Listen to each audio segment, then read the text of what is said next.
The gloves are off. Democrats attack each other over an explosive new tell-all book from former DNC leader Donna Brazile.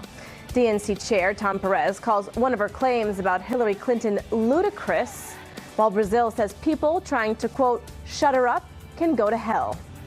Plus, President Trump and the First Lady in Japan today, the first leg of the president's major trip to Asia. We're live in Tokyo with what they're saying about North Korea. And House Speaker Paul Ryan speaking out on Fox News to support the GOP plan reform on taxes. We're going to hear from him and Republican Congressman Mike Kelly.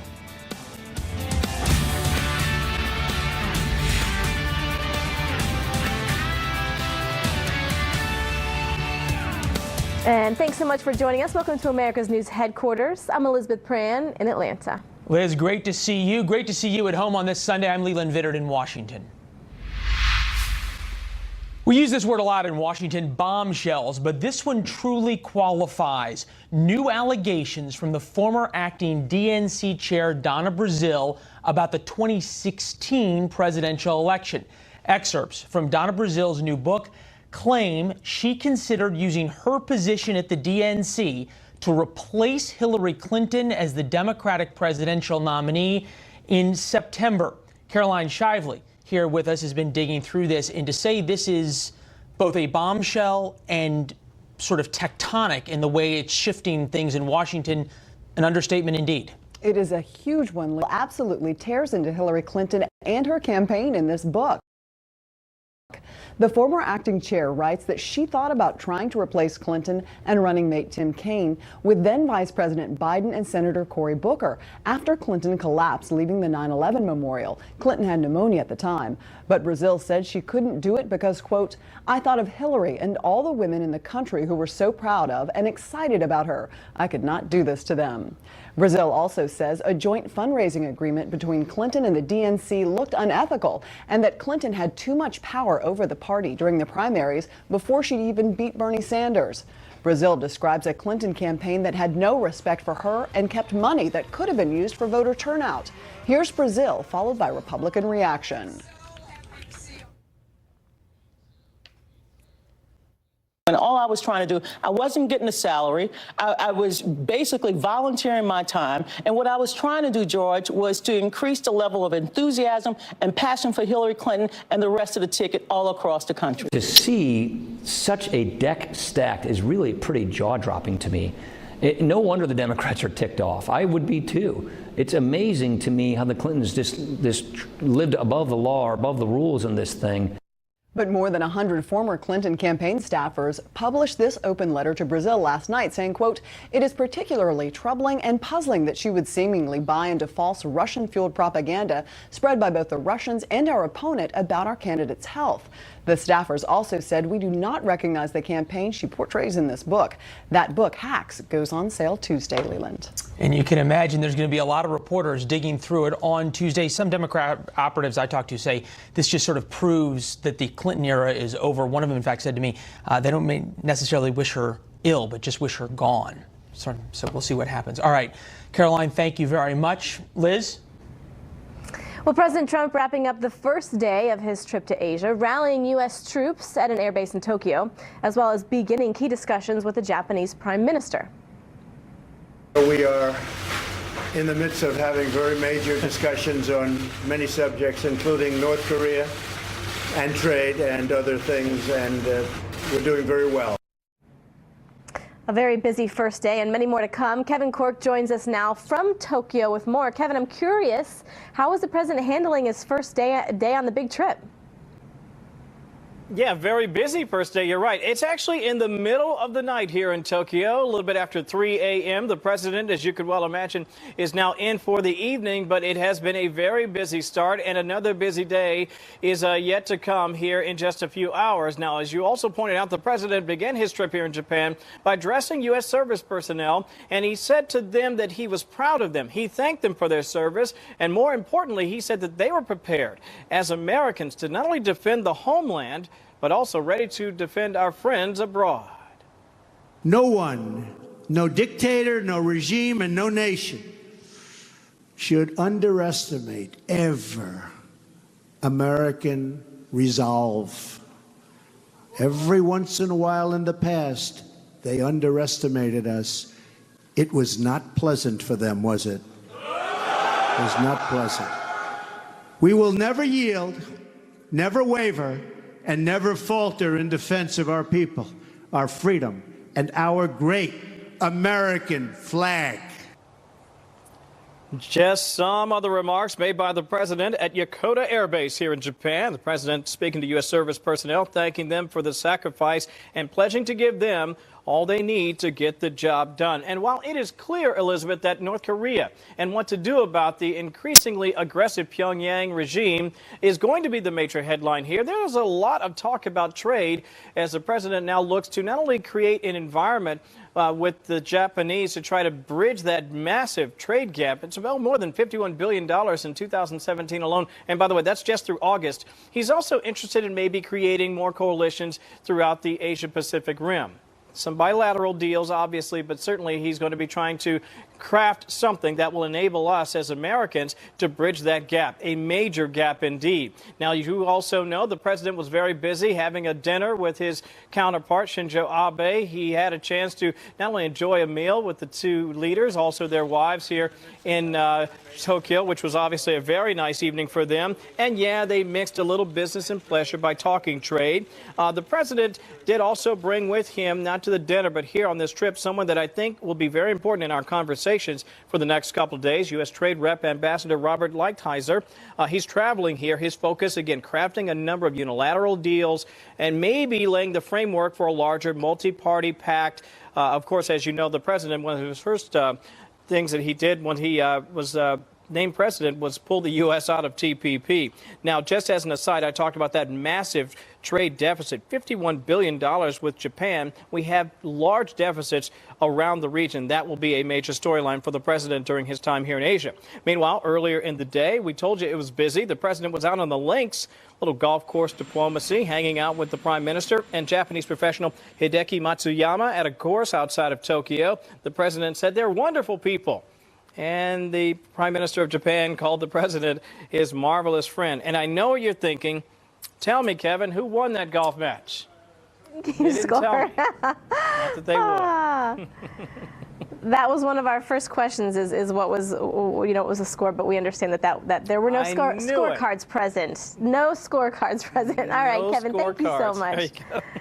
I appreciate it. You bet. Well, in the middle of an already packed schedule, President Trump says he plans to meet face-to-face with Russian President Vladimir Putin. The second such meeting between the two leaders is expected to happen Thursday on the sidelines of a conference in Vietnam. It is also just days removed from the first indictments handed down in Robert Mueller's probe into Russian election interference, which we all know quite a bit about. For more, we turn to Associated Press reporter Tom LaBianco. Thank you so much for joining us, Tom. We appreciate it. Thank you. So there's a number of domestic issues that I want to get to, obviously the Mueller investigation and what's happening with the DNC. But first and foremost, I just want to get sort of your reporting and your reaction from the president's first couple hours overseas. And did you expect him to speak to the troops and talk about trade in North Korea as he did? Yeah, absolutely. I mean, think of this as, it's critical what he's doing right now on trade, national security, and any sort of pressure that they can apply on North Korea. That's the key focus right here. But as you mentioned, and you're teeing this up here, that Putin is also a factor here. It factors into the national security questions surrounding North Korea, what's possible there, also on trade. These things all come together. It's right. Almost impossible to separate the international, the diplomatic, and the domestic. As much, he can fly halfway around the world, as it were, but it's always going to be there. I'm sort of curious as to what are your expectations and what are your thoughts on the meeting that potentially could happen between the Russian president and President Trump? And I mean, square this for me, because we're on the heels of the indictments. There could be more news that breaks this week. And just this week, you were covering the fact that tech giants were getting grilled on Capitol Hill as to them selling ads to foreign entities. So there's a lot going on that involves Russia. What is that meeting going to entail? What could the conversations entail? What could we learn about it? Yeah, there's always going to be questions of how much does he pressure Putin directly on their interference in our campaigns. We're looking, a lot of this is spent looking back at the 2016 campaign, but we also know that investigators from those social media hearings that we saw in the middle of the week are looking forward. 2018. We're just 1 year out from those. We're days away from the Virginia, New Jersey governor's races. Those questions in terms of what happens on Facebook, on Twitter, with these the Russia bots, the propaganda that is being spread through those bots, those are all questions that have not been answered. Russia is still very active. Any number of things could come up, and then of course this also comes within the context of the probe itself, the Mueller probe, amping up. So many different ways it could go. I mean, we're going to have a lot of questions, of course, for the president after that meeting. I want you to elaborate a little bit on the domestic issues, because obviously we have the White House, the administration really touting the successes that he inevitably will have overseas as he goes to these 5 different Asian nations.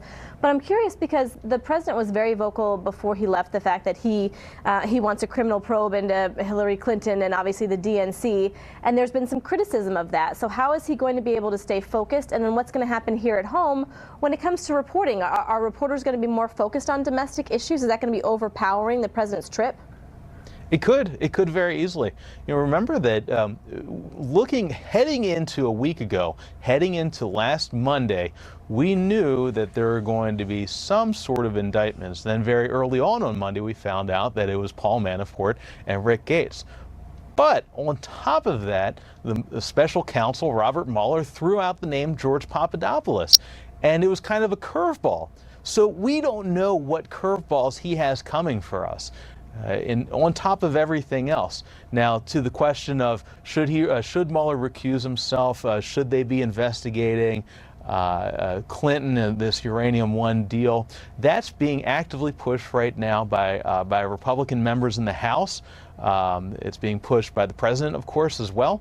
And that's another question. Is that a successful push right there? A lot of attention being paid. I'm curious, is that appropriate, though? There's criticism that shouldn't be pushed. Should that be pushed right now, do you think? Well, we saw Senator Bob Corker point out that it's highly abnormal to have a sitting U.S. president trying to direct his Justice Department, his chief prosecutor, or the U.S.'s chief prosecutor, really, the Attorney General, into prosecutions. As a reporter, it's really not for me to say what's right or wrong, what they should be doing. But I can tell you that there's some consternation on the Hill about this, and people are letting it be known. On both sides. Well, Tom, thank you so much for joining us, sir. We appreciate it. Thank you.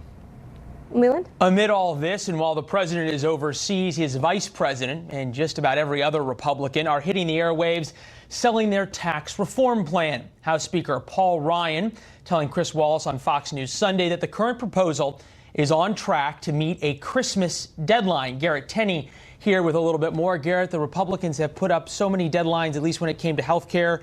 Have they said they learned anything from those failures, or are we back on deadlines possibly slipping?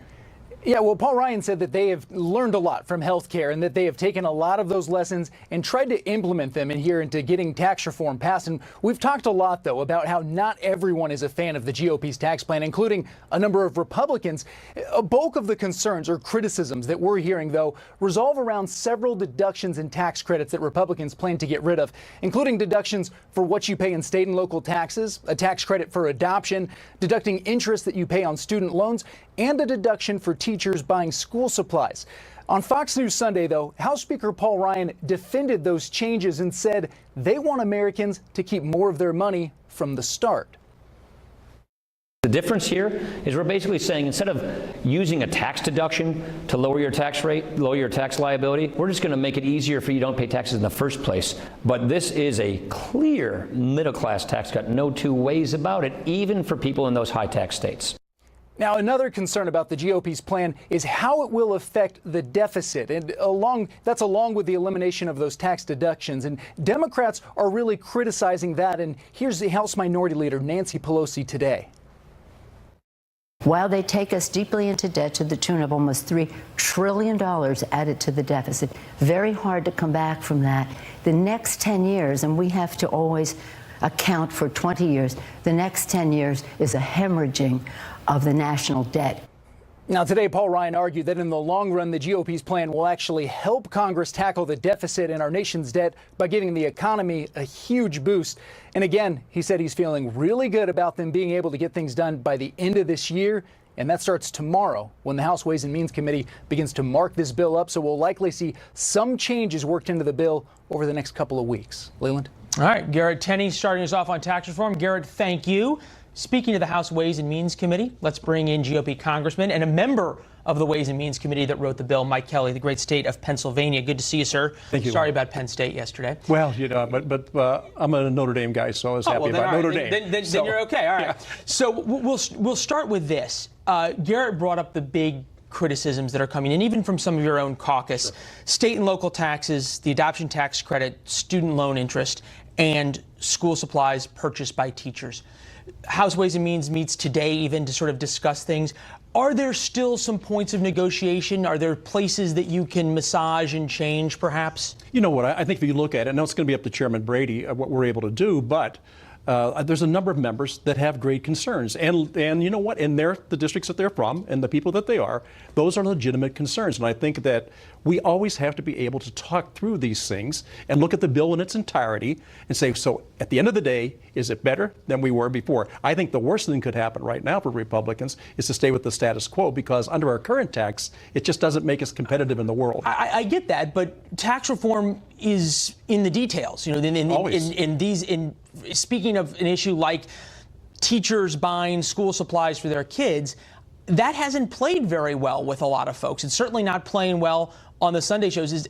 Are these things that you're sort of now seeing that you're willing to negotiate on? Do you think the chairman's willing to change it? Would you advocate changing some of those? Yeah, well, you know, we're certainly going to have that conversation. And one of the things that's near and dear to me because of who we are as a pro-life party, the adoption credit is also something that's really on the forefront right now. My wife is a teacher. My daughter's a teacher. They do an awful lot out of their own pocket because the school districts can't afford it anymore. So you look at all those issues, you say, wait a minute, when we look at it, how can we help? What were Republicans thinking? You're a pro-life party, you eliminate the adoption credit. You have a daughter and a wife who are teachers, and you say, okay, teachers can't deduct these things. The optics of that just don't look good. What were you guys thinking? Well, as you know, we were pretty much handcuffed to what we could do or what we couldn't do as far as the spending was concerned. And so when you take a look at that, you look at, so how do you get it done? And I think maybe we got this. Well, but you asked me this. Maybe we looked at it in too big as opposed to individually. Does it really fit the needs of the people? And I don't care if you're Republican or Democrat, independent, or somebody who says, look, I just wanted to be treated fairly. I think we take a deeper look and we had a longer look at it. And this is a huge, huge piece of legislation. So there's going to be winners, there's going to be losers. I don't care how you draw the line. There's going to be some who are happy and some are going to be sad. But you have to do what's fair. And I think that's what the conversation should be. Fair to also say that the optics of it not being good for teachers isn't one that you guys necessarily counted on. Yeah. We'll get to that in a second. Take a listen to the vice president earlier today. President Trump has been meeting with, breaking bread with Democrats in the Senate and in the House, looking for ways that we can go forward together. But we want to go forward in a way that reflects President Trump's framework for tax reform. It's focused on the middle class. It's focused on job creators and businesses having more dollars to invest and create jobs. That's focused on simplification. And Democrats who will join us in that, we'll welcome them and be grateful for their support.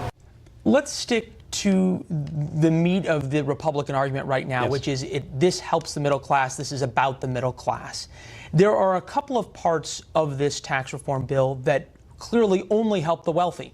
Repealing the estate tax, number one, only helps people who have an estate more than $5 million. The AMT, also for folks who are very wealthy, and the carried interest deduction. Do you feel as though perhaps as you go forward, those things need to be massaged a little bit?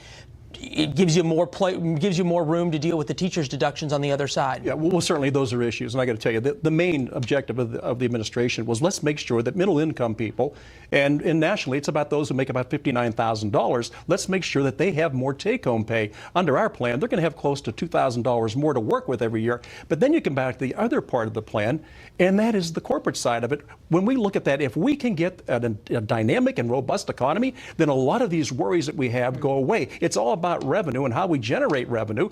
But again, when the United States dominates globally and just doesn't participate. Okay. But we have a chance to dominate, and what's holding us back right now is our tax code and our regulations. The president's done a great job on regulations. Now we got to help him on tax code. Well, 3% GDP growth for the past 2 quarters. We know the president was about that. On Air Force One, he was taking credit for the stock market boom as well. Congressman, I'm going to text you later. You better tell me what's coming out of House Ways and Means in that meeting. Thank you, sir. Okay, a better day for America. All right. Well, we'll see what you have to say. All right, further analysis of the Republican tax bill. You heard from Paul Ryan, Speaker of the House. Chris Wallace had an exclusive interview with him. That's coming up right after ANHQ here on the Fox News Channel. It's not something to miss if this is a subject you're interested in. Liz? No, definitely not.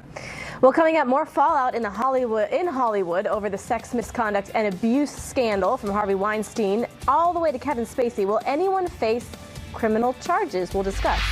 Plus, remembering the life of one of the young men killed in the New York terror attack on Monday, from the people who knew him and they loved him. People you never meet in your life. He was super, super intelligent, got his master's degree, and very pure soul, down to earth, sweet. And speaking of New York, under tight security today, thousands of runners are taking part in the New York City Marathon. Our own Brian Yennis is on the ground at Columbus Circle. Brian? Yeah, Liz, unprecedented security at the largest marathon in the world, and more about history in the making today, how American women did something we haven't seen. Hundreds of people turning out to mourn a New Jersey man killed in last week's terror attack in New York City. Darren Drake was out for a bike ride between meetings on Tuesday when the alleged terrorist using a truck struck and killed him. Drake, who was 32, was a project manager for Moody's Investors Service at the World Trade Center. A funeral home spokesperson says the crowd at Drake's visitation was so large they had to extend hours. Drake's friend says he was one of the nicest people they had ever met. He will be laid to rest on Monday. And coming out of the terror attack in New York police taking no chances with security during today's New York City Marathon. Tuesday's deadly truck attack in Lower Manhattan had officials quite concerned. They changed a lot of their security plans to calm the nerves of more than 50,000 runners and millions of onlookers along that 26-mile race route. Fox News correspondent Brian Yennis live in New York with what is being done. At least he was live in New York, and now it appears as though he's probably still in New York, but we lost the signal. So coming up in a couple of minutes, we're going to talk to a terror expert about how to combat this new type of lone wolf attackers, what can be done to take on their financing, and interestingly enough, the North Korean connection to terror, as President Trump is overseas now deciding whether or not to make North Korea a state sponsor of terror on the State Department list. That coming up in just a couple of minutes. Liz has more. That's right. Well, coming up, yet another Harvey Weinstein accuser comes forward as investigators weigh evidence against the embattled movie mogul. We'll discuss. And more explosive bombshells about the Clinton campaign from former DNC head Donna Brazile. We have our fair and balanced panel to weigh in on Brazile's claims. You haven't heard me relitigate last year's election. I wasn't involved in the presidential. I'm only looking forward. This is about the future. From former acting DNC chairwoman Donna Brazile's tell-all memoir paints a picture of a Democratic Party in disarray. First, Brazile claims the Clinton campaign took control of the DNC fundraising arm before she was the party nominee, and now new excerpts claim Brazile considered removing the Clinton team as the nominee. Let's bring in our fair and balanced political panel. Al Motter is a Democratic strategist and a former member of the Clinton campaign finance team. And David Avella is the chairman of GOPAC. Gentlemen, thank you so much for joining us. I appreciate it. Thank you. So I think I know where you both stand on this. I want to read a short excerpt of the book, and obviously there's many excerpts that are being released. And I'll start with you, Al, when I pose this question. Donna Brazile writes in part, "I thought of Hillary and all the women in the country who were so proud of and excited about her. I could not do this to them." You know, I'm sort of perplexed at this new revelation that there was the intention that she wanted to replace her, because that's not even in the realm of possibilities as a chairperson. Yeah, I mean, I'm perplexed too, Liz. She had walking pneumonia. She had a fainting spell. There was no vacancy. And even if there were a vacancy, Donna Brazile, as interim chair, couldn't simply replace the candidate. That's a process that the DNC membership has to vote on. So I'm not sure why she's making these claims or saying these things other than perhaps to boost her book sales. All right, David, what's your reaction to this, especially with the new revelations today? Donna Brazile is now putting out there what most Americans thought, which was they'd rather have had somebody other than Hillary Clinton. It's one of the rare times when Donald Trump, Bernie Sanders, and Elizabeth Warren are all on the same page. All of them believe that the election was rigged, and maybe what we're finding out is the vaunted Clinton political machine was really the Clinton crime circuit. Well, that's just silly. Okay. Well, let me. And this actually came out yesterday, and I wanted. There was about 100 former senior aides. They published an open letter, and in part it said, "We were shocked to learn the news that Donna Brazile actively considered overturning the will of the Democratic voters by attempting to replace Hillary Clinton and Tim Kaine as the Democratic presidential and vice presidential nominees." So I'm confused. I'm sort of confused on the timing of this and her motive on why she's doing this. So, Al, I want to toss this one to you. We heard David's reaction, but I'm sort of curious: is there a calculation here? Why now? I mean, anytime you put a book out, people are going to question it, right? When Secretary Clinton's book came out, people said she shouldn't be doing this. And Donna Brazile has every right to write a book. I'm just questioning the things she says in it. I don't think they're accurate or necessarily truthful. And the notion that the process was rigged is preposterous. Senator Sanders was offered the exact same deal that Secretary Clinton was offered. They just chose not to exercise it. And secondly, it's important to point out that the agreement that the Clinton campaign entered into with the DNC explicitly stated that it would have nothing to do with the primary. So the notion that there was any rigging going on is simply Republican wishful thinking. Okay, David, I want to bring you in here because here's where I'm wholly confused. Here's a woman who we were not long ago talking about her sharing topics about a CNN town hall with the candidate. And so this is where I'm sort of speechless a little bit. It kind of underscores what Brazile also talked about in the book, is how the DNC wasn't getting funded enough and there wasn't enough infrastructure really put in place. And it underscores and highlighted it even this year by the fact that you look at the Republican National Committee, which has raised well over $100 million. There is much support amongst the base, amongst our donors, small dollar donors in particular, versus where you see the Democratic Party is right now, where they continue to struggle to raise money. And Donna's book kind of highlights that in all those years where the Clintons you thought was building this great political machine, and to Al's credit, the loyalists are going to go over the cliff all the way to the bottom with the Clintons. but the machine that the Democratic Party claims they have, we're seeing again, and Donna Brazile's talking about it, isn't really there. So, all right. Al, I'll give you the last 30 seconds. Yeah, That's real all quick. you. Dave's correct on the funding. The DNC had no money. They were $25 million in debt, and that was Debbie Wasserman Schultz. And it was also on President Obama. And so, yes, the DNC had no money to wage war in the campaign, and they entered it into an agreement, and they offered it to both Democratic campaigns. One of them took it. All right, and on the final note, I will say that we've seen a lot of Tom Perez this morning. Not only did he release a memo yesterday, but he also was on the political shows this morning. He was saying that he certainly wants to make the 2020 nomination process unquestionably fair as possible. So they're doing everything they can as damage control.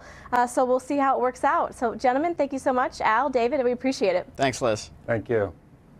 Great conversation, one that will certainly be had over the next couple of weeks. This also story will be one that'll have shockwaves for the next couple of weeks. Some of the richest members of the once untouchable Saudi royal family now under arrest on corruption charges.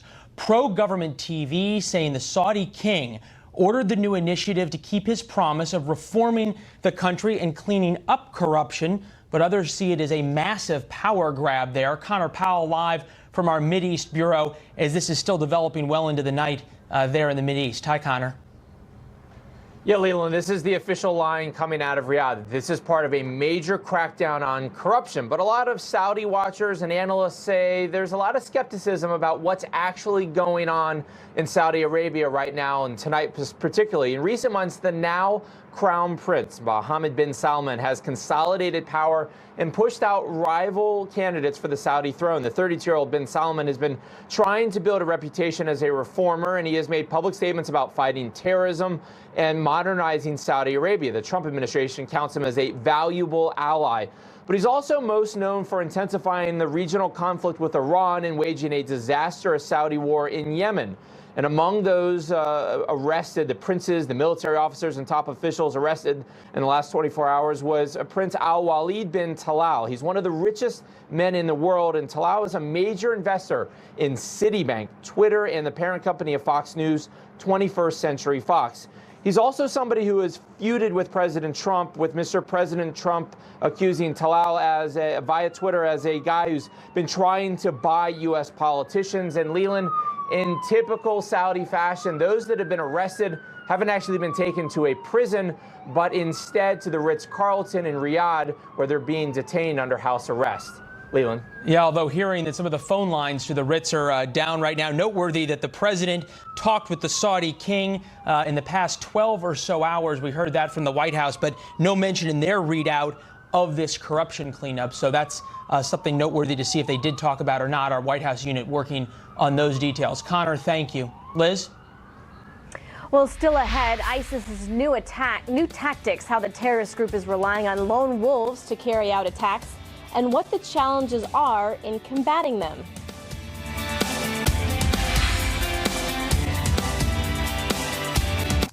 Terror attacks like Tuesday's lone wolf truck attack in New York City are the new face of terrorism, a hallmark of ISIS and much harder to prevent than the coordinated attacks of times past. Nitzana Darshan-Leitner, an Israeli activist and lawyer, author of the newly released book Harpoon, Inside the Covert War Against Terrorism, Money Masters, joins us now to discuss. Nitzana, always good to see you. Thanks so much. Pleasure to be here. Take us through, the Israelis obviously learned how to take on these major terror networks, Islamic Jihad, Palestinian Front, Al-Aqsa Martyrs Brigade, by going after their funding. Then those same groups moved to these same lone wolf attacks, these vehicle attacks. What's the next step in combating these kinds of attacks? Well, obviously, it's a new form of terrorism.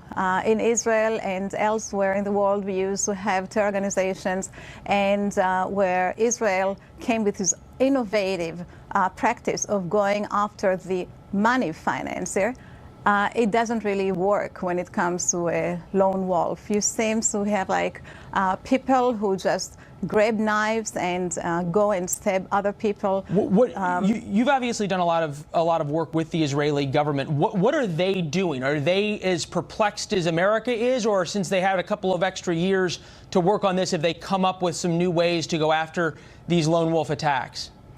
Look, Israel is on the front line of terrorism. And recently, we've been hit with these lone wolf attacks. And what the Israeli forces are using is any intelligence they have, any information they have, in order to find the pattern that stands behind this lone wolf, because there is no such a thing, a lone wolf. Indeed, they do go and act in ramming attacks and stabbing and shooting, but in the end of the day, there is a mechanism behind them. Either it's a Hamas terror organization, or in these cases, in the United States, Nice, Barcelona is ISIS.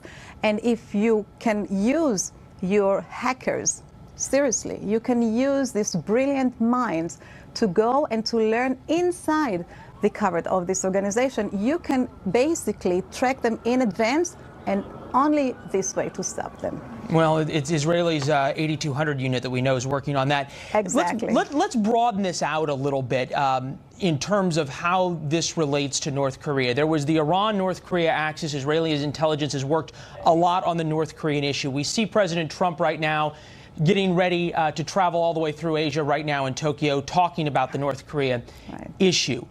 What is the Israeli view of lessons learned that the United States could apply to North Korea? Look, Israel saw the military solution as the last resort. They did not want to go into a nuclear attack against Iran. So Meir Dagan, the former head of the Mossad, had like a plan with 4 corners. Put diplomatic pressure, use the opposition in Iran, use people to be assassinated, go after their scientists, use malware viruses. This is what United States has to learn when it comes to North Korea. Go and blow up their systems. Go and put malwares, viruses into their system. Don't let their scientists walk free on the streets of North Korea.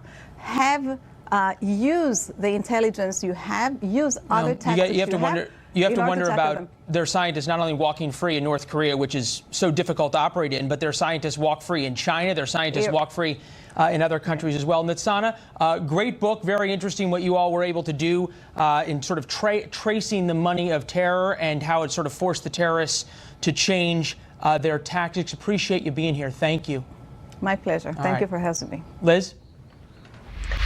Well, coming up, a fresh set of allegations against embattled actor Kevin Spacey, the latest on a string of sexual harassment claims against some of Hollywood's most powerful names. Spacey was trying to use his struggle with his sexuality or his struggle to come out and admit his sexuality as like an excuse for doing this, and it just buys into all of the worst stereotypes that people have.